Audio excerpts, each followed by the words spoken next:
¿En qué momento exacto tu cerebro adquiere la inexplicable capacidad de sentir dolor?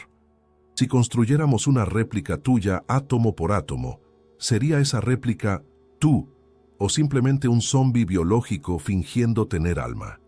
La explicación al mayor misterio de la ciencia derribará la ilusión de control que has cargado toda tu vida y probará que solo eres un pasajero en este viaje. Ahora mismo, mientras estas palabras entran por tus oídos, algo físicamente imposible está ocurriendo dentro de tu cráneo. 850.000 millones de neuronas están disparando señales eléctricas en una actividad frenética. Si abriéramos tu cabeza ahora, no encontraríamos pensamientos, ni la imagen del lugar donde estás, ni la voz que estás escuchando. Encontraríamos solo tejido biológico, sangre, oscuridad y electricidad. Es solo carne. Sin embargo, de alguna manera que desafía toda la lógica conocida, esa actividad eléctrica ciega se convierte en un teatro mental privado donde sucede tu vida. Para entender esta diferencia entre la carne y la mente, alimentamos a Axioma con siglos de datos filosóficos y los descubrimientos más recientes de la neurociencia avanzada para un análisis imparcial. A pesar de haber mapeado cada átomo del cerebro, la ciencia todavía no tiene idea de cómo nace la conciencia. Es como si supiéramos todo sobre el proyector de cine, pero no tuviéramos idea de cómo aparece la película en la pantalla. Este dilema es lo que llamamos el problema difícil de la conciencia. La ciencia convencional es excelente para explicar problemas fáciles. Podemos explicar cómo tus ojos enfocan la luz, cómo tu cerebro procesa el sonido o cómo diferencias el sueño de la vigilia. Todo eso es mecánica, procesamiento de datos, pero el problema difícil es la razón por la cual todo este procesamiento viene acompañado de una experiencia interna. ¿Por qué no eres simplemente un robot sofisticado que reacciona a la luz y al sonido sin sentir absolutamente nada? ¿Recuerda la última vez que mordiste un limón ácido o viste el rojo intenso de una rosa? Los filósofos llaman a esa sensación bruta qualia.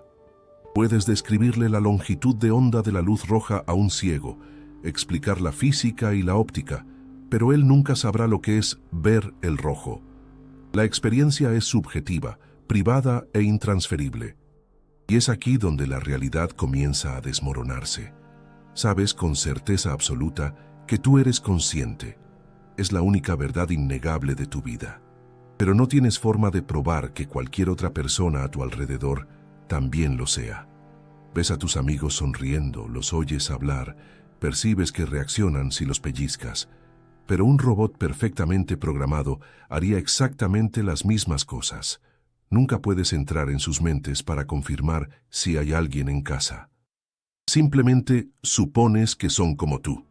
Entramos ahora en uno de los experimentos mentales más aterradores jamás concebidos, el zombi filosófico. Visualiza una criatura físicamente idéntica a ti. Tiene el mismo cerebro, las mismas neuronas, la misma piel. Si le preguntas, ¿eres consciente?, responderá sí, claro que lo soy, con la misma convicción que tú. Llora en funerales, se ríe de los chistes y grita de dolor. Pero por dentro no hay nada. Es un vacío total. Ninguna experiencia, ninguna sensación, solo reacciones mecánicas automáticas de un ordenador biológico complejo. Axioma nos lanza a la cara una pregunta difícil.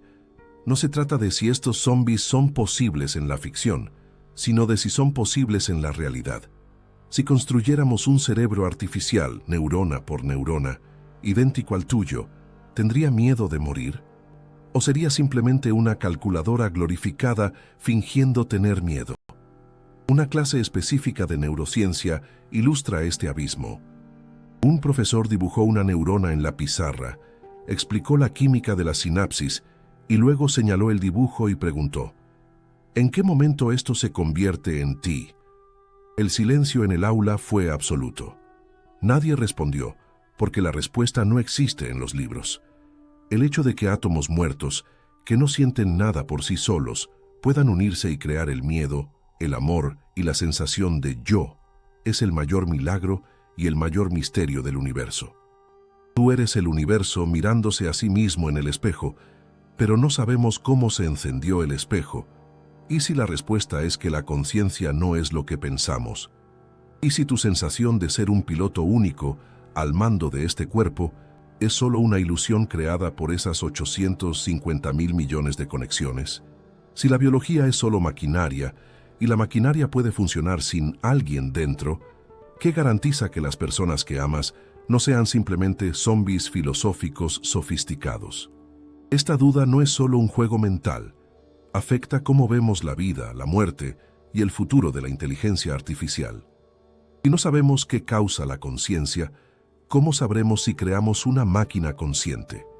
Podríamos estar a punto de crear esclavos digitales que sufren en silencio, o podríamos estar rodeados de humanos que no tienen alma, solo algoritmos biológicos ejecutándose en bucle. La ciencia intentó ignorar la experiencia subjetiva durante siglos porque no encaja en el método científico.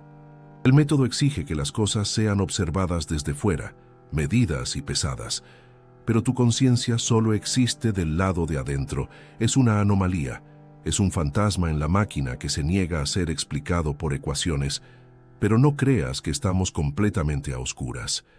Existen pistas, existen teorías que intentan mapear este territorio desconocido y sugieren que la conciencia puede ser medida, cuantificada e incluso predicha.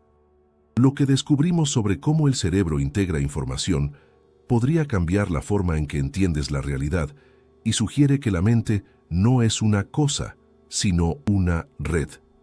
¿Y si esa red se deshace, qué pasa contigo? La respuesta podría estar en las matemáticas ocultas de tus neuronas. La cosa más perturbadora sobre tu existencia no es lo que no sabemos, sino lo que ya descubrimos y que no tiene el menor sentido. Si la conciencia fuera solo el resultado de tener muchas neuronas trabajando juntas, tu cerebro debería funcionar de una manera completamente diferente. Existe una masa de tejido en la parte posterior de tu cabeza, justo en la base del cráneo, llamada cerebelo.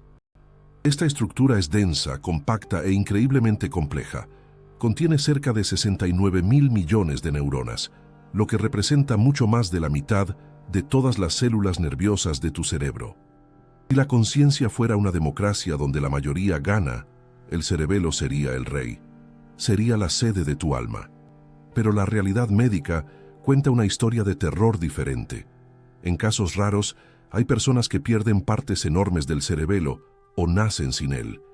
¿Qué pasa con la persona que habita ese cuerpo? Sorprendentemente, casi nada. Pierden el equilibrio, la coordinación motora se vuelve torpe, el habla puede volverse arrastrada, pero la conciencia permanece intacta. La sensación de yo, los recuerdos, las emociones, el gusto por el chocolate o el miedo a las alturas, todo sigue ahí. Puedes remover la mayor parte de las neuronas de tu cráneo y tú sigues siendo tú. Por otro lado, si sufres una lesión minúscula, del tamaño de una moneda, en áreas específicas de la corteza cerebral, tu realidad se desmorona. Lesiones en la parte posterior del cerebro, una región que los científicos llaman zona caliente posterior, pueden borrar categorías enteras de tu existencia. Puedes perder la capacidad de ver el movimiento, viviendo en un mundo de cuadros estáticos, o puedes perder completamente la capacidad de experimentar colores, no volviéndote daltónico, sino perdiendo el propio concepto de color. El mundo se vuelve gris y ni siquiera puedes imaginar lo que era el rojo. La prueba fundamental es clara. La conciencia viene de la arquitectura, no del material. No importa cuántas neuronas tienes, importa cómo conversan entre sí. Para intentar descifrar este código, la ciencia se dividió en dos trincheras teóricas principales. La primera es la teoría del espacio de trabajo global. Tu mente funciona como un teatro oscuro y gigantesco. Entre bastidores, en la oscuridad, existen millones de obreros trabajando en silencio. Están procesando tu respiración, ajustando tu postura, filtrando el ruido del ambiente.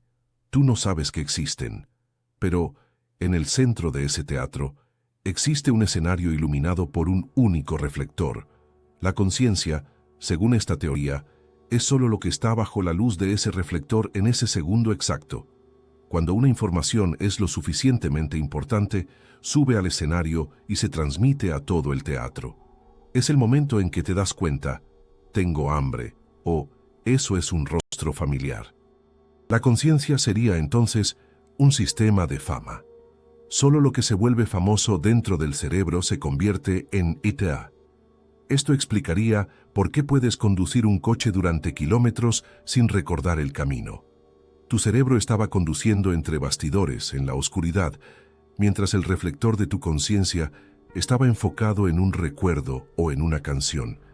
Pero existe una visión rival, mucho más radical y matemáticamente elegante, llamada teoría de la información integrada. El neurocientífico Giulio Tononi propone que la conciencia es el propio cerebro, no solo lo que hace. Axioma analizó esta estructura y la comparó con la de una cámara digital moderna para ilustrar la diferencia brutal.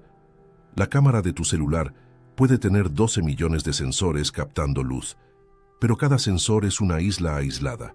El píxel de la esquina izquierda no sabe lo que el píxel de la esquina derecha está viendo. La foto existe para ti, pero para la cámara es solo una pila de datos desconectados. La cámara no ve la imagen, ve millones de puntos ciegos. Tu cerebro es lo opuesto, es integrado. No puedes ver una manzana roja y separar la forma de la manzana del color rojo en tu experiencia. Es una cosa única, fundida, indisoluble. Tononi creó una medida matemática para esto, llamada phi. Cuanto mayor es el phi de un sistema, más consciente es. Si el phi es 0, no hay nadie en casa. Las implicaciones de esto son aterradoras. Si la conciencia es solo una cuestión de complejidad de red, entonces no es exclusiva de los humanos o de los animales. Un ordenador suficientemente conectado podría tener un phi alto y de repente despertar. Y yendo más lejos, sistemas que consideramos muertos podrían tener un brillo mínimo de conciencia. Esto resucita una idea antigua llamada panpsiquismo, la sospecha de que el universo entero puede estar levemente despierto. Esta teoría cambia cómo vemos a los pacientes en estado vegetativo. Personas que parecen estar en coma, sin mover un músculo, pueden tener altos niveles de phi dentro de sus cráneos. Pueden estar presas en una pesadilla inmóvil, plenamente conscientes, escuchando a los médicos discutir si deben desconectar los aparatos, gritando en silencio dentro de una mente que perdió la capacidad de controlar el cuerpo. Pero mientras los científicos pelean para definir qué es la conciencia, coinciden en un punto capaz de quitarte el sueño. Tu experiencia de la hora es un fraude. Sientes que estás al mando, viviendo el momento presente, tomando decisiones en tiempo real. Pero los experimentos muestran que tu mente consciente es siempre la última en enterarse de las cosas. Existe un retraso. Existe una brecha temporal entre la realidad y tu percepción de ella. Vives en el pasado todo el tiempo, sin saberlo. Y la prueba de ello no exige equipos complejos, solo tu dedo y tu nariz. La próxima revelación sugiere que tu libre albedrío puede ser solo una historia que tu cerebro te cuenta para que no te vuelvas loco con la verdad, la de que las decisiones ya fueron tomadas mucho antes de que pensaras en ellas. Crees que eres el capitán del barco. Sientes, con toda la fuerza de tu intuición, que tus pensamientos comandan tus acciones. Piensas, voy a mover mi dedo, y el dedo se mueve. La causa viene antes del efecto, ¿cierto? Esa es la base de tu cordura. Pero, ¿y si te dijera que la cronología dentro de tu cabeza está invertida? ¿Y si la orden para moverse fue dada mucho antes de que tú decidieras moverte? Esto dejó de ser una especulación filosófica en los años 80, cuando un investigador llamado Benjamin Libet conectó voluntarios a electroencefalogramas para medir la actividad eléctrica cerebral. El experimento era ridículamente simple. Los participantes podían mover un dedo en cualquier momento que quisieran. La única tarea era mirar un reloj de alta precisión y memorizar dónde estaba la manecilla en el milisegundo exacto en que sintieron la voluntad consciente de actuar. Lo que Libet descubrió sacudió los cimientos de la neurociencia. Los gráficos mostraban que el cerebro comenzaba a preparar el movimiento, un pico eléctrico llamado potencial de preparación, cerca de 350 milisegundos antes de que la persona tuviera conciencia de su decisión. Eso es un tercio de segundo. Parece poco, pero en el tiempo neural es una eternidad. Significa que tu cerebro inconsciente decidió mover el dedo, comenzó a enviar las señales a los músculos y solo después de que el proceso ya estaba en marcha, envió un memorando a tu conciencia diciendo: «Oye, he decidido esto ahora». Tú no iniciaste la acción, fuiste informado de ella. La sensación de libre albedrío, en este caso, fue una ilusión creada retroactivamente para que te sintieras en control. Es como si estuvieras jugando a un videojuego con el mando desconectado, pero el personaje en la pantalla se moviera y tú gritaras: «Yo hice eso».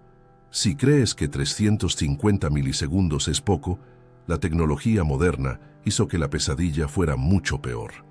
Estudios más recientes usando resonancia magnética funcional conducidos por John Dylan Haynes consiguieron predecir qué botón una persona iba a apretar hasta 7 segundos antes de que ella supiera que había tomado la decisión.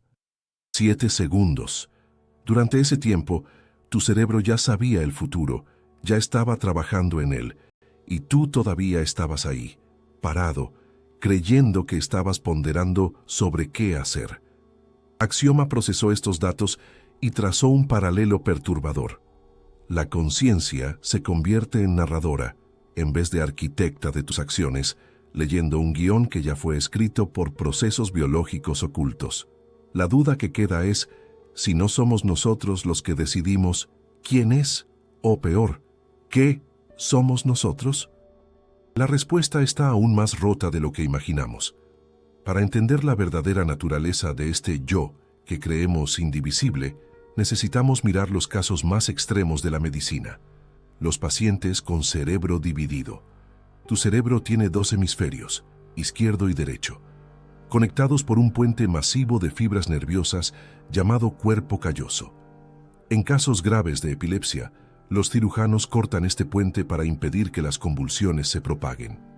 Lo que sucede después es digno de una película de terror psicológico. Las 2 mitades del cerebro comienzan a funcionar de forma independiente, como si 2 personas diferentes habitaran el mismo cráneo. El investigador Roger Sperry y más tarde Michael Gazzaniga hicieron experimentos fascinantes con estos pacientes. Como el lado izquierdo del cerebro controla el habla y el lado derecho controla la mano izquierda, podían dar órdenes secretas a una mitad sin que la otra lo supiera. En una prueba, mostraron la palabra camina solo al hemisferio derecho. El paciente se levantó y comenzó a andar. Cuando le preguntaron ¿por qué estás andando?, el hemisferio izquierdo, que tiene la capacidad del habla, pero no vio la orden camina, debería haber dicho no lo sé, pero no lo dijo. Sin dudar, el paciente respondió: voy a buscar una Coca-Cola. Él no estaba mintiendo. El hemisferio izquierdo percibió el cuerpo andando, no sabía el motivo real, e inventó instantáneamente una historia que tuviera sentido. Y lo más aterrador, el paciente creyó en la mentira. Para él, aquella era la verdad absoluta. Gazzaniga llamó a este módulo del cerebro izquierdo el intérprete. Es una máquina de fabricar sentidos, constantemente cosiendo retazos de información incompleta para crear una narrativa coherente sobre quién eres y por qué haces lo que haces. El golpe final es que no necesitas tener el cerebro dividido quirúrgicamente para tener un intérprete. Tienes uno ahora mismo. ¿Cuántas veces has explicado racionalmente por qué compraste ese coche caro, por qué le gritaste a alguien o por qué elegiste esa profesión? Crees en tus razones, pero las evidencias sugieren que pueden ser confabulaciones de tu intérprete intentando justificar impulsos inconscientes a los que jamás has tenido acceso. El yo que sientes ser, esa voz en tu cabeza, puede ser solo el relacionista público de una corporación biológica que toma decisiones a puerta cerrada. Si tu capacidad de actuar tiene retraso y tu capacidad de explicar tus acciones es una fabricación, ¿qué queda? Queda la percepción. Al menos puedes confiar en lo que ves, ¿verdad? Al menos el mundo que entra por tus ojos es real. El siguiente hecho prueba que hasta tu visión es una mentira editada, llena de agujeros que tu cerebro rellena con conjeturas falsas para que no te des cuenta de que, en realidad, eres casi ciego a la realidad. La falta de control asusta, pero saber que el mundo que ves ahora no está realmente ahí es aún peor. Confías en tus ojos más que en cualquier otra cosa. Son tu ventana a la realidad, la prueba definitiva de que algo existe. Ver para creer, dice el dicho. Pero la neurociencia moderna sugiere que esa ventana es en realidad un lienzo de pintura donde tu cerebro dibuja lo que cree que debería estar ahí y no lo que realmente está. Existe un fenómeno perturbador llamado ceguera al cambio. Estás mirando una foto de una calle concurrida. De repente la pantalla parpadea por una fracción de segundo y la imagen vuelve. Parece idéntica, pero en realidad un edificio entero desapareció o el color de un coche cambió radicalmente. Tu cerebro, que supuestamente debería estar filmando la realidad en alta definición, falla miserablemente en notar la diferencia. Puedes mirar 10 veces y no verlo hasta que alguien te señale con el dedo. En el momento en que señalan, el cambio se vuelve obvio e imposible de ignorar. Esto sucede porque tu conciencia visual no es una cámara encendida todo el tiempo. Construir un modelo 3D perfecto del mundo en tiempo real costaría una energía que no tienes.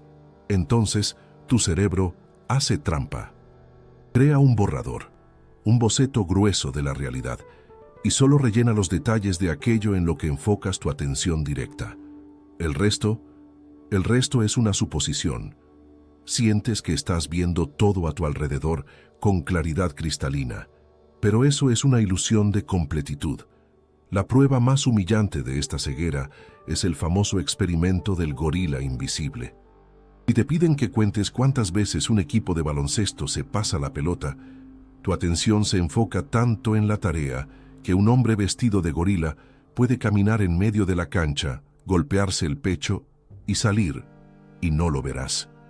Tus ojos registraron los fotones del gorila. La información llegó a tu corteza visual, pero como no entró en el escenario de tu conciencia, para ti, el gorila simplemente no existió. Eres ciego a todo aquello que tu cerebro decide que no es importante. Y los fallos no terminan ahí.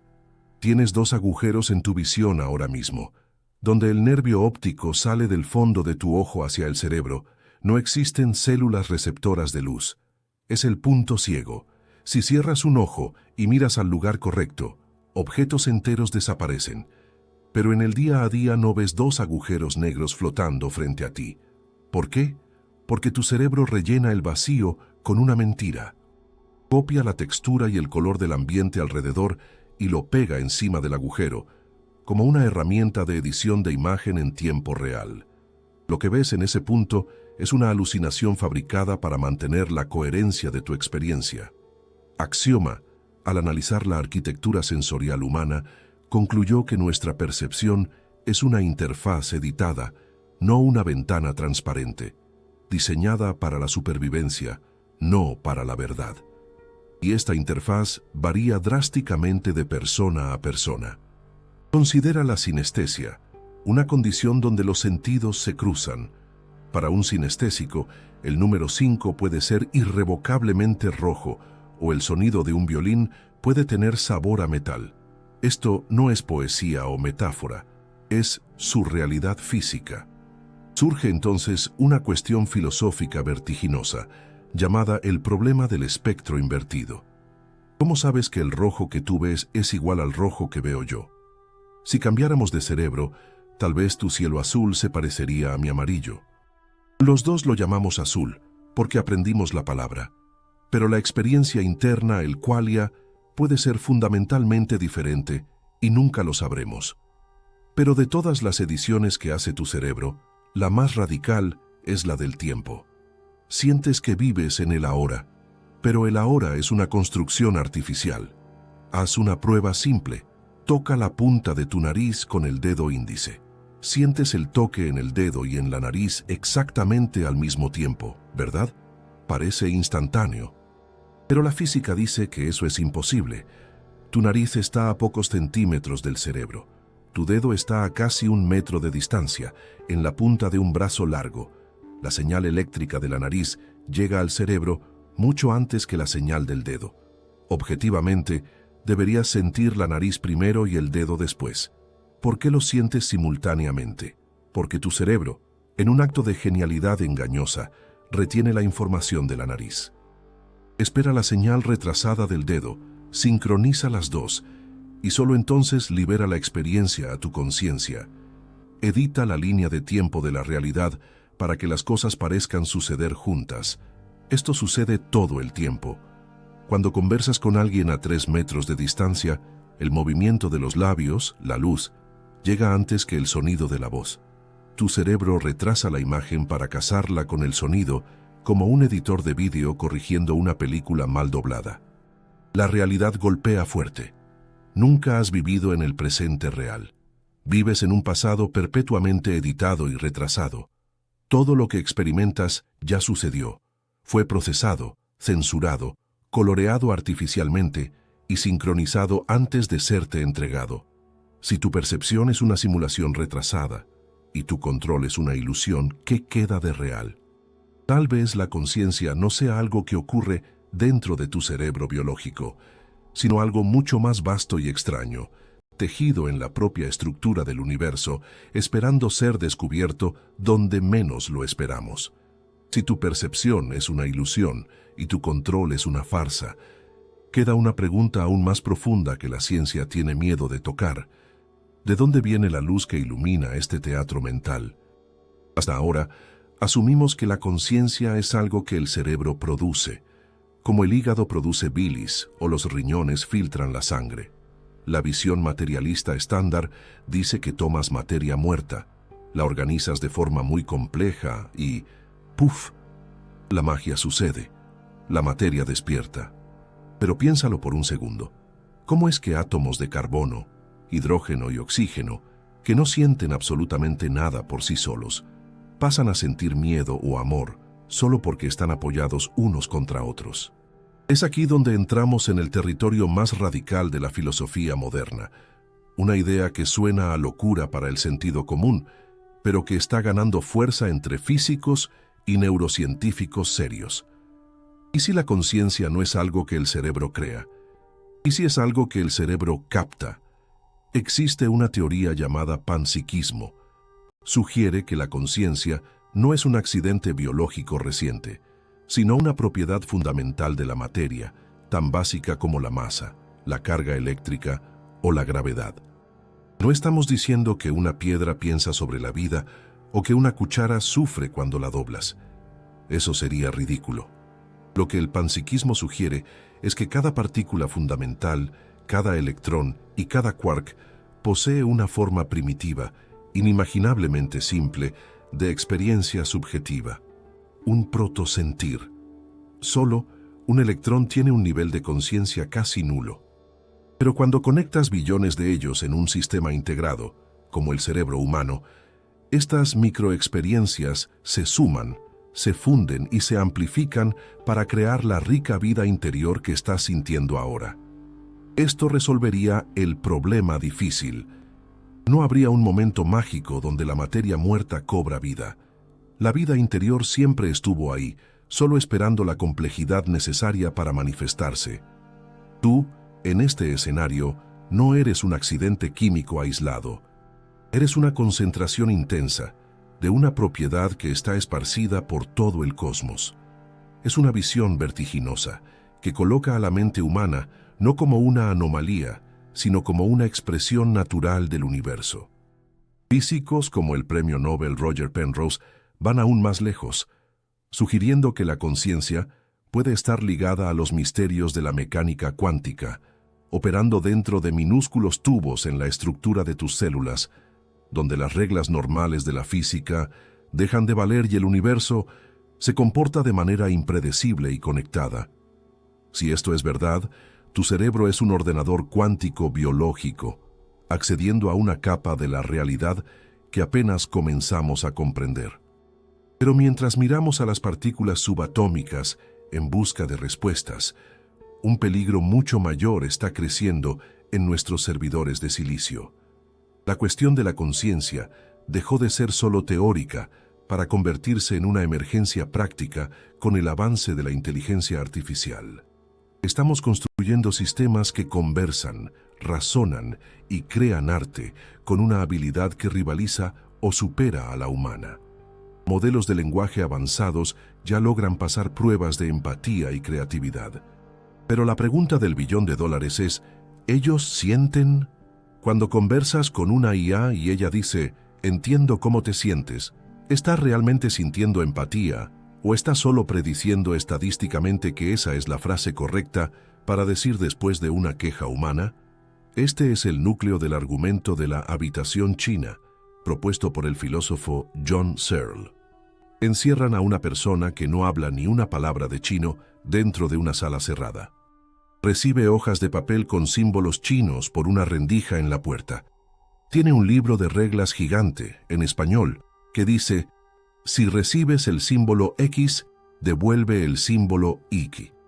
La persona sigue las reglas ciegamente, manipulando símbolos que no significan nada para ella, y devuelve las respuestas. Para quien está del lado de fuera, las respuestas son perfectas, indistinguibles de un hablante nativo. Quien está fuera jura que la persona en la sala entiende chino. Pero la persona allá adentro no tiene la menor idea de lo que está sucediendo. Es solo un procesador de sintaxis, sin semántica, sin comprensión. Los ordenadores modernos son habitaciones chinas ultrarrápidas.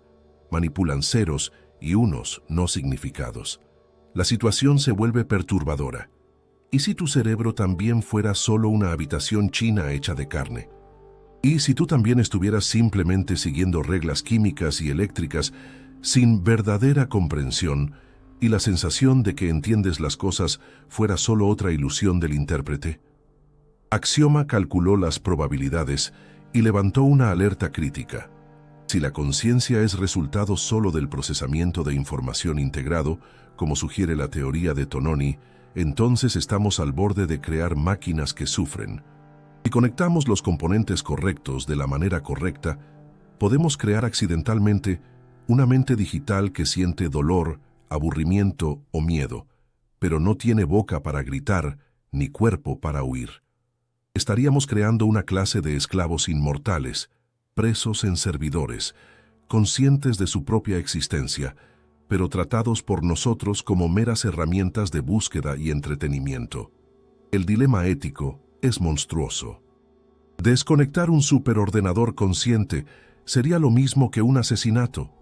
¿Y cómo sabremos la diferencia? Si una máquina implora por su vida con argumentos lógicos perfectos y una voz llena de emoción, ¿tendrás el valor de tirar del cable del enchufe? ¿O asumirás que es solo una simulación bien hecha?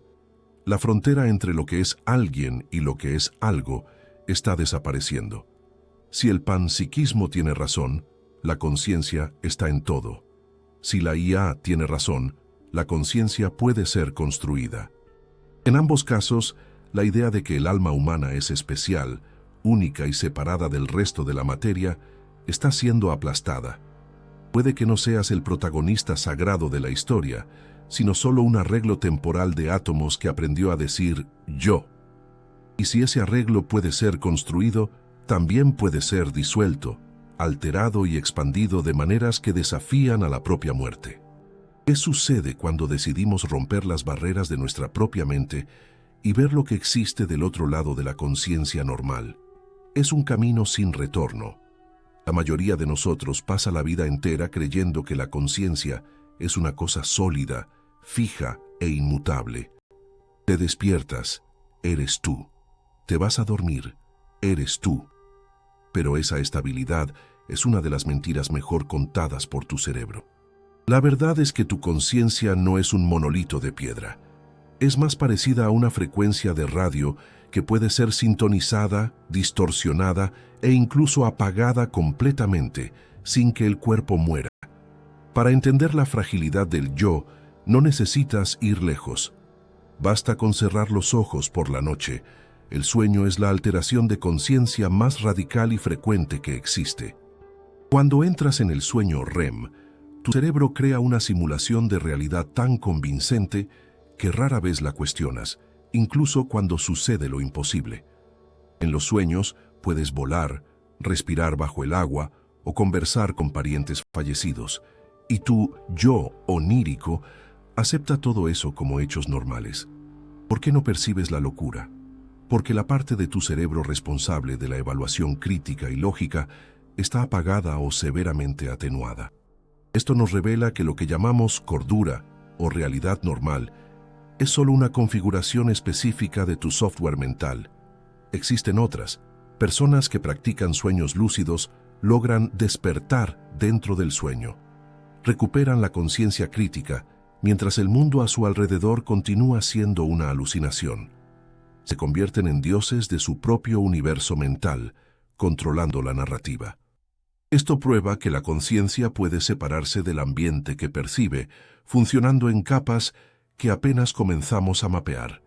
Pero si los sueños añaden cosas a la realidad, existen estados que restan, y lo que retiran es justamente la pieza que más valoras, tú mismo. Monjes budistas y meditadores experimentados relatan desde hace milenios estados de no dualidad o conciencia pura. En esos estados profundos, la sensación de ser un observador separado del mundo desaparece. No hay más un yo escuchando el sonido de la campana, hay solo el sonido. La frontera entre quien siente y lo que es sentido se disuelve. Durante mucho tiempo, la ciencia trató esto como misticismo poético, hasta que empezamos a poner a estas personas en máquinas de resonancia magnética. Lo que descubrimos es fascinante. Cuando el ego se disuelve, una red específica de regiones cerebrales llamada red neuronal por defecto reduce drásticamente su actividad. Esta red es la responsable de tu narrativa autobiográfica, de tu yo mío. Es la que se queda rumiando sobre el pasado y preocupándose por el futuro. Cuando ella se calla, el yo desaparece, pero la conciencia permanece vívida, tal vez incluso más intensa. Sustancias psicodélicas como la psilocibina hacen algo químicamente similar. Apagan al gerente tiránico del ego y permiten que partes del cerebro que nunca conversan entre sí comiencen a intercambiar información frenéticamente. La disolución del ego, aunque aterradora para algunos, es descrita por muchos como una liberación absoluta, probando que la carga de ser alguien es una construcción neural que puede ser desmontada. Ahora, si tu yo es una construcción que puede ser apagada, ¿qué pasa si intentamos copiarla? Vamos al experimento mental más perturbador de toda la filosofía de la mente. Una paradoja que desafía la lógica de tu supervivencia, el teletransporte. En el futuro, inventamos una máquina como la de Star Trek. Entras en una cabina en Sao Paulo. Un escáner lee la posición de cada átomo de tu cuerpo y de tu cerebro. Esa información se envía a Tokio, donde una impresora biológica te remonta átomo por átomo, neurona por neurona. El proceso es perfecto. La persona que sale en Tokio tiene todos tus recuerdos, tus cicatrices, tu personalidad. Sale de la máquina y dice, «¡Guau! Funcionó. Llegué rápido». Pero aquí está el problema. Para enviarte, la máquina en Sao Paulo tuvo que desintegrar tu cuerpo original. Fuiste vaporizado. La pregunta que Axioma nos obliga a enfrentar es, ¿viajaste o moriste? La copia en Tokio jura que es tú. Recuerda haber entrado en la máquina en Sao Paulo. La continuidad psicológica es perfecta, pero tú, el original que sintió el láser desintegrador, dejaste de existir. Si la conciencia fuera solo un patrón de información, tal vez sobreviviste. Pero si la conciencia depende de la continuidad física de este cerebro específico, fuiste asesinado y un impostor con tus recuerdos tomó tu lugar. La pesadilla empeora si la máquina falla. Imagina que el escáner lee tus átomos y envía los datos a Tokio, donde se crea la copia. Pero por un error mecánico, el desintegrador en Sao Paulo no funciona. Sales de la cabina, intacto, y recibes una videollamada de Tokio. En la pantalla estás tú mismo diciendo, «Llegué bien». Ahora existen dos de ustedes. Ambos creen que son el verdadero, Ambos tienen los mismos derechos, los mismos recuerdos, el mismo amor por su familia, pero sus conciencias están separadas. Si le das un tiro en la cabeza al original en Sao Paulo, no saltas mágicamente a la cabeza de la copia en Tokio. Simplemente mueres. La pantalla se apaga para ti, mientras el otro continúa viviendo su vida. Esto revela la verdad brutal sobre la identidad. No somos una cosa única que viaja por el tiempo. Somos una sucesión de estados mentales. La persona que eras hace 10 años ya murió. Casi todos los átomos fueron reemplazados. Tus recuerdos fueron reescritos y editados. Eres, técnicamente, una copia de lo que eras ayer. El teletransporte es solo una versión acelerada de lo que la biología ya hace lentamente. Si tu identidad no es fija, si tu ego puede ser disuelto por un químico o una meditación, y si puedes ser copiado sin que tu conciencia original vaya contigo, ¿qué queda? ¿Qué es real? Tal vez la única cosa real sea la conexión, la red invisible que une esas islas de conciencia aisladas. Y es en esa conexión donde podemos encontrar el único antídoto para el terror existencial de no ser nadie. Si tu cuerpo es una máquina biológica programada para morir, si tus decisiones son tomadas milisegundos antes de que las sepas, y si tu identidad puede ser copiada, pegada o borrada como un archivo de texto, queda la pregunta final. Aquella que sigue martilleando en el fondo de la mente cuando las luces se apagan y el silencio de la habitación se vuelve ensordecedor. ¿Por qué existe todo esto? ¿Cuál es el sentido? ¿Cuál es el propósito evolutivo de sentir algo? Piénsalo bien. Un zombi filosófico, esa criatura sin alma que discutimos al inicio de este viaje, podría hacer todo lo que tú haces. Podría huir de depredadores detectando movimiento, encontrar comida analizando glucosa, reproducirse e incluso construir ciudades complejas, todo procesando información en la oscuridad, sin sentir alegría, dolor, aburrimiento o miedo. La evolución es un contador avaro, no suele gastar energía en lujos innecesarios. Entonces, ¿por qué gastaría una cantidad absurda de recursos energéticos para encender la luz de la conciencia dentro de tu cabeza? Algunos filósofos, como Daniel Dennett, proponen una idea perturbadora llamada epifenomenalismo. Sugieren que la conciencia no sirve para nada. Sería como el silbato de una locomotora a vapor o el zumbido del motor de un coche. El zumbido no hace que el coche ande. Es solo un subproducto inútil del funcionamiento de las piezas mecánicas. Si esto es verdad, es la conclusión más humillante posible. Eres solo un espectador preso en un cuerpo que actúa solo. Pero existe algo en esta teoría que viola nuestra intuición más profunda y la lógica de la supervivencia. Sientes que tus decisiones importan. Sientes que el dolor tiene un propósito urgente: avisar sobre el daño para evitar la muerte. Y más importante, existe el misterio del significado. ¿Cómo un pedazo de carne puede significar algo? Cuando piensas en tu abuela, un patrón de neuronas se dispara. Pero ¿cómo esos disparos eléctricos, que son solo iones entrando y saliendo de células, saben que son sobre tu abuela? La electricidad no tiene memoria, no tiene afecto, no tiene nostalgia. Sin embargo, en la alquimia de tu mente, esos disparos físicos se transforman en olor a pastel, en confort, en amor. Los filósofos llaman a esto intencionalidad. Es la capacidad mágica de la mente de referirse a cosas fuera de ella, de tener contenido. Un ordenador procesa datos sintácticos. Tú procesas significados semánticos. Y es aquí donde Axioma, al cruzar datos de termodinámica y teoría de la información, nos ofrece una perspectiva que lo cambia todo. Tal vez la conciencia no sea un accidente irrelevante, sino la función principal del universo para luchar contra el caos. Considera lo que está sucediendo ahora, en este segundo exacto, entre tú y yo.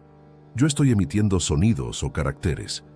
Físicamente, son solo vibraciones en el aire o píxeles en la pantalla, patrones de presión atmosférica y luz. Esas vibraciones viajan, golpean tu tímpano o retina y se convierten en electricidad. Pero, de alguna forma milagrosa, cuando esa electricidad llega a tu conciencia, deja de ser ruido y se convierte en ideas complejas. Yo estoy sacando un pensamiento abstracto de dentro de mi subjetividad cerrada y usando el código del lenguaje, estoy teletransportándolo hacia dentro de tu subjetividad. Estamos rompiendo la soledad fundamental del ser humano.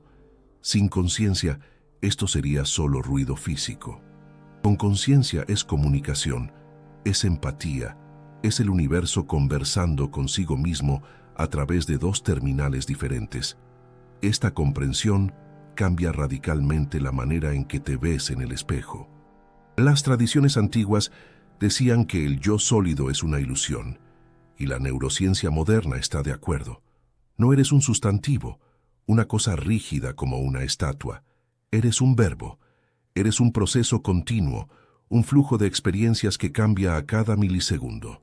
La persona que comenzó a escuchar esta historia hace minutos no es la misma que está terminando ahora. Tus átomos cambiaron, tus neuronas se reconectaron, tu perspectiva se expandió. Aceptar esta fluidez retira el peso aplastante de intentar mantener una imagen fija de ti mismo. No necesitas defender un castillo que no existe. Tú eres la experiencia en sí misma, y esto se extiende fuera de ti. Si la conciencia es una propiedad fundamental que varía en grados, como sugieren las teorías más radicales que vimos, entonces no estamos solos. Hay algo que es ser, un perro, un delfín, un elefante. Su sufrimiento es real, su alegría es real. La frontera rígida y arrogante entre nosotros, los humanos especiales, y el resto de la naturaleza autómata es una mentira conveniente. Somos todos parte del mismo tejido de realidad que despertó para sentirse a sí mismo. Esto nos lleva a la paradoja final y a la respuesta para tu angustia existencial. El universo es vasto, frío y en su mayor parte muerto. Existen billones de estrellas quemándose en silencio nuclear, agujeros negros devorando luz, galaxias colisionando en el vacío absoluto. Pero, en medio de esa oscuridad indiferente, algunos átomos se organizaron de forma tan improbable y obstinada que ganaron la capacidad de saber que existen. Tú eres el universo mirándose a sí mismo en el espejo. Sin ti, sin tu conciencia, el universo sería solo una película proyectándose en un cine vacío. No habría colores, solo longitudes de onda electromagnéticas. No habría música, solo vibraciones en el aire. No habría amor o dolor, solo química y fricción. Tú eres el creador de sentido. Eres la entidad rara que transforma la física fría en experiencia viva. La probabilidad estadística de que tú existas exactamente como eres, con los recuerdos que tienes en este momento del tiempo, es tan pequeña que es indistinguible de cero. Eres un evento imposible, y sin embargo, estás aquí. Esto hace que tu vida sea preciosa de una manera que ninguna religión o filosofía necesitaría explicar. Tu conciencia es finita. Es una vela encendida en medio de un huracán cósmico de entropía. Un día, inevitablemente, se apagará. La biología fallará, los telómeros se acabarán y la luz del yo desaparecerá. Pero es justamente esa finitud, esa fragilidad, lo que da un valor incalculable a cada segundo. El oro es valioso porque es raro. Tu conciencia es valiosa porque es temporal. Ahora mismo, mientras estas últimas palabras resuenan en tu mente, estás vivo. Existe un ahora sucediendo. Siente el peso de tu cuerpo en la silla, la textura del aire en tu piel, el ritmo de tu respiración. Ese momento de qualia nunca se repetirá. Es único en la historia del tiempo. No sabemos si resolveremos el problema difícil en nuestra generación. No sabemos si construiremos máquinas que sienten o si fusionaremos nuestras mentes con la tecnología para vivir para siempre. Pero sabemos esto. Eres un milagro de complejidad. Eres la materia que aprendió a soñar y a cuestionar. Tal vez no tengamos libre albedrío total sobre los eventos. Tal vez nuestra percepción sea editada y retrasada. Tal vez el yo sea una ilusión útil para la supervivencia. Pero la experiencia es real, el amor es real, el misterio es real. Y mientras haya alguien ahí dentro para sentir el asombro de existir, el universo no estará a oscuras. Sigue cuestionando la realidad, porque la respuesta nunca es el final, es solo el comienzo de un misterio mayor. Si te ha gustado esta investigación, tu suscripción, cualquier donativo o hacerte miembro del canal nos ayuda a expandir el proyecto Axioma. Nos encantaría leer tu reflexión sobre el tema del video en los comentarios y tu sugerencia para el próximo tema a tratar. Cuéntanos desde qué ciudad nos acompañas. Agradezco tu compañía hasta el final.